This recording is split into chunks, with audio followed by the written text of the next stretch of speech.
एक बात मैंने नोटिस करी कि इन दोनों के बीच सेम बट डिफरेंट वाला सिस्टम है। नो डाउट इस टाइम ये दोनों इंडिया के सबसे बड़े एक्टर्स में हैं। कौन दोनों? विजय सेतुपति और Fahad Faasil. I just want to say I don't know how to do this, but I really want to compliment you. One of the most wonderful actors I've seen in my life. Tremendous actor, very subtle, very inner. It's the kind of new style of acting that you can see, and very deep. And it's in his eyes. You can see what he's feeling, what he's thinking in his eyes, and tremendous.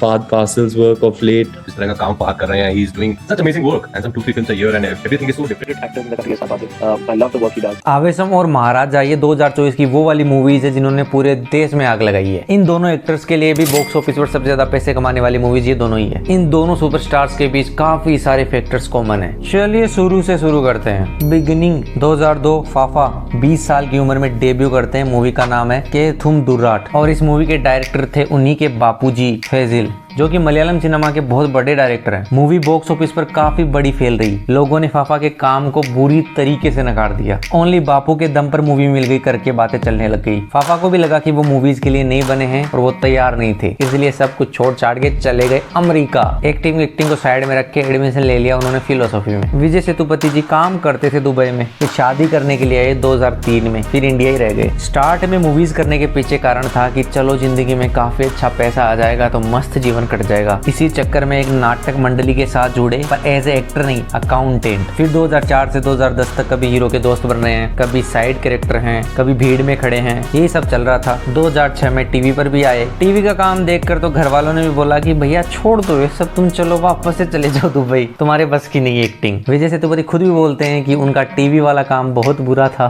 फाफा और विजय सेतुपति दोनों की beginning लोचे वाली थी। फाफा को पहली movie nepotism की वजह से मिल गई, पर सेतुपति जी अपने आप को एज ए एक्टर स्टेब्लिश करने के लिए स्ट्रगल कर रहे थे। शुरुआती तौर पर दोनों की एक्टिंग को नकार दिया गया। अब उनका कमबैक कैसे हुआ उसकी बात अब एंड में करेंगे। Pan India star Vijay Sethupathi जी ओरिजिनली तमिल मूवीज के एक्टर हैं, पर साथ ही हिंदी में जवान करते हैं, फर्जी करते हैं, मेरी क्रिसमस करते हैं, तेलुगु में चिरंजीवी के साथ नरसिम्हा रेड्डी जैसी मूवी करते हैं। सेम इसी तरह फाफा मलयालम मूवी से आते हैं, पर तमिल में सुपर डिलक्स विक्रम जैसी मूवी करते हैं। रजनीकांत के साथ भी उनकी मूवी आ रही है जिसका नाम है वेटियान। तेलुगु में पुष्पा करते हैं। वैसे फाफा को भी हिंदी मूवी का ऑफर आया था और अपनी पहले ही ऑफर को उन्होंने हाँ बोल दी थी। वो विशाल भारद्वाज के साथ था, पर किसी कारणों से वो मूवी बन नहीं पाई। अब कल को लोग जवान देखने जाएंगे तो एसआरके की वजह से देखने जाएंगे, पर वहां पे वो बिल्कुल नोटिस करेंगे विजय सेतुपति को। सेम पुष्पा देखने जाएंगे तो अल्लू अर्जुन के लिए, पर वहां पे अपन बिल्कुल नोटिस करेंगे भंवर सिंह को, मतलब अपने फाफा को। तो ऐसे में लोग उनको फिर और देखना चाहेंगे, तो विजय सेतुपति की और मूवीज देखेंगे, फहाद फासिल की और मूवीज देखेंगे। बिकॉज ये वो वाले एक्टर्स है जिनको एक बार स्क्रीन पे देख लो ना आप तो आपके दिमाग से निकलते नहीं है। पहली बार मैंने फहाद फासिल को बेंगलोर डेज में देखा था, जबकि मूवी मैं दुलकर सलमान के लिए देख रहा था। सेम ऐसा ही हुआ था जब मैंने विक्रम वेदा का ट्रेलर देखा तो आर माधवन के लिए था, पर जब मैं देख के खत्म कर चुका था तब मेरे अंदर जिज्ञासा हुई विजय सेतुपति के बारे में जानने की। अब ऐसे में ऑल ओवर इंडिया उनकी ऑडियंस बनती जाती है, उन मूवीज के नहीं उन एक्टर्स के फैन बनते जाते हैं।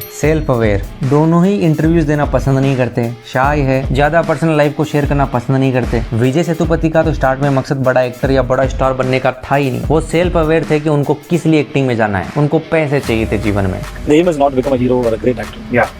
The aim is to buy a second apartment and buy a old car and दाल रोटी की टेंशन नहीं, दाल रोटी की टेंशन है, हर महीने का रेंट पे करने का टेंशन भी है, तो बहुत सारा ऑफिस के। तो I want to come out from all those things. I was trying for that only, not nothing else. फाफा के साथ ऐसा था कि उनको अपने पापा को सही साबित करना था। हुआ यूं कि फाफा को काम देने के बाद उनके बापूजी को काफी इंटरव्यूज में पूछा गया कि आपने इतने बड़े एक्टर्स को डेब्यू करवाया पर आप अपने बेटे को नहीं करवा पाए, क्योंकि मोहनलाल को काम भी फहाद फासिल के पापा जी ने दिया था। इसी बात को प्रूव करना चाह रहे थे फाफा कि उनके पापा जी सही थे। fact that I failed in a film and the fact that my father has introduced so many talents into cinema, fully I just wanted to prove that he wasn't wrong. दोनों पब्लिक एक्सपोजर को लेकर भी काफी self aware है। फहाद फासिल तो internet पे है भी नहीं, कभी कभार उनकी लुगाई जो है उनके पोस्ट कर देती है। अपने सेतुपति जी का कम इंटरव्यू करना, इंस्टा पर अपनी पर्सनल लाइफ को शेयर ना करने के पीछे कारण है कि वो जनता को कम एक्सपोजर देना चाहते हैं, ताकि उनके चारों तरफ एक मिस्ट्री बनी रहे कि जब वो कोई रोल प्ले करे तो जनता उस रोल के साथ जुड़ सके।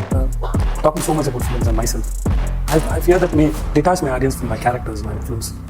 I don't want to disturb them while watching film. So I don't want to. Even if you go and see my Insta, so then my personal photo maybe one or two is there, nothing.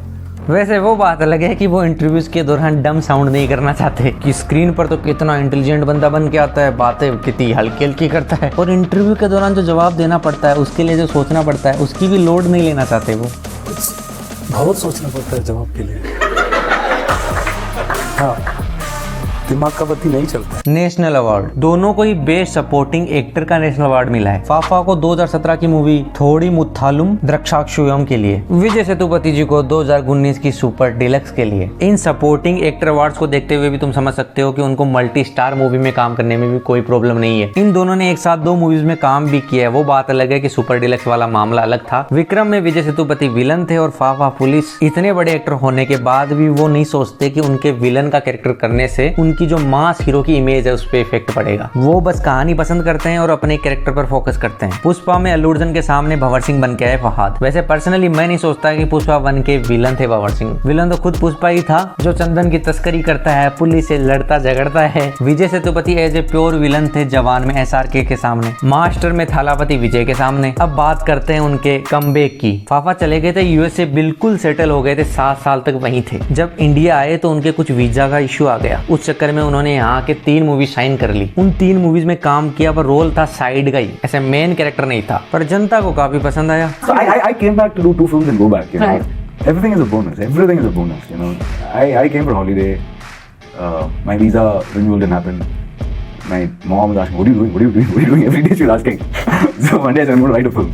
And then she gave me like 3-4 months off. Like, okay, you're writing a film and all that. I was not doing anything. पर जब वो USA में थे तब उनकी जिंदगी में काफी बड़ा चेंज आया इरफान खान साहब की वजह से। वहाँ पे वो इरफान खान साहब के बहुत बड़े फैन बन गए, पर जब तक इरफान खान जिंदा थे वो उनसे मिल नहीं पाए। और उनके जाने के बाद उन्होंने एक लेटर लिखा। ये वाला लेटर तुम पॉज करके पढ़ सकते हो, काफी इमोशनल है, काफी ज्यादा इंस्पिरेशनल भी है। जिसमें फाफा लिखते हैं कि कैसे वो पहली बार इरफान खान की मूवी के टच में आए और आज जो उनका मूवी करियर है उसका रीजन वो उन्हीं को मानते हैं। विजय सेतुपति जी थक गए थे साइड रोल करते हुए, कभी हीरो के दोस्त बन रहे हैं, कभी क्या रोल कर रहे हैं। तो वो क्या करते, जो न्यू डायरेक्टर्स थे उनके पास जाते कि तुम मुझको अपनी शॉर्ट मूवीज में ले लो। तो ऐसे ही उनकी मुलाकात हुई थी कार्तिक सुब्राज से, उनके साथ शॉर्ट फिल्म्स भी बनाई। फिर सर जी की 2010 में एज ए लीड पहली मूवी आई थेन मेरकू पूर्वा कातरू, जिसको उस साल की बेस्ट तमिल मूवी का नेशनल अवार्ड मिला था। पर उनके करियर की पहली बॉक्स ऑफिस सक्सेस मिली थी उनको पिज्जा मूवी से, जो हॉरर थी और उसके डायरेक्टर थे कार्तिक सुब्राज। अगर तुम अभी तक वीडियो देख रहे हो तो मतलब तुमको पसंद तो आया है, तुम कनेक्ट कर पाए इस वीडियो से, तो लाइक कर दो और सब्सक्राइब भी कर ही लो। कमेंट करके बताना तुम कि तुमको पर्सनली कौन सी मूवीज इनकी पसंद है। बाकी इन दोनों के इतने बड़े एक्टर बनने के पीछे एक कारण और भी है, ये बहुत ज्यादा हम्बल है और ये अपने काम को तो मानते ही हैं, ऊपर से दूसरे के काम को भी रिकग्नाइज करते हैं। अब इनका कोई भी इंटरव्यू उठा के देख लो, जब इनकी तारीफ करने की बात आती है तो बोलते हैं नहीं नहीं हमारी नहीं है, ये उस डायरेक्टर का काम था, ये उस लाइट वाले का काम था, ये उस फोकस वाले का काम था, मेकअप आर्टिस्ट का काम था। पर सर जी तुम भी बहुत बड़े एक्टर हो, तुम बहुत बड़ा सुपरस्टार हो, ये बात बोलते हैं तो भी नहीं मानते। हम्बल है, जो काफी मुश्किल हो जाता है इतना बड़ा स्टारडम मिलने के बाद। और ये हम्बलनेस ही है उनको जो इतना बड़ा बनाती जा रही है।